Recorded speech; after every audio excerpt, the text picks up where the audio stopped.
যদি মানুষ তাদের নিজের কথাগুলো খেতে পারত, তাহলে তারা বুঝতে পারত যে এগুলো কতখানি তেতো। মানুষের মুখে বলা কথার একটা আলাদা শক্তি আছে। কখনো কখনো আমরা রাগে, অভিমানে বা অবহেলায় এমন কিছু বলে ফেলি যা শুনতে অন্যের জন্য খুব কষ্টকর হয়ে যায়, অথচ আমরা সেটা বোঝার চেষ্টা করি না কখনো।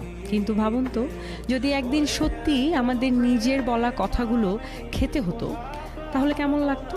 মিষ্টি বা ভদ্রভাবে বলা কথা হয়তো সুস্বাদু লাগতো, কিন্তু কটূক্তি, অপমান বা কষ্ট দেওয়ার মতো কথা হলে সেটা হয়তো একেবারেই স্বাদে তেতো আর গিলতেও কষ্ট হতো। তখনই হয়তো আমরা বুঝতাম আমাদের জিভ থেকে বের হওয়া প্রতিটা শব্দের কতটা ওজন আছে, আর তা অন্যের হৃদয়ে কেমন প্রভাব ফেলে। তাই কথার আগে একটু ভেবে বলা জরুরি, কারণ কথার কোনো ওষুধ নেই। একবার বলে ফেললে তা আর ফেরানো যায় না কখনো। নিজের কথাই যদি একদিন নিজের কাছে তিতে হয়ে ওঠে, সেটাই হবে সবচেয়ে বড়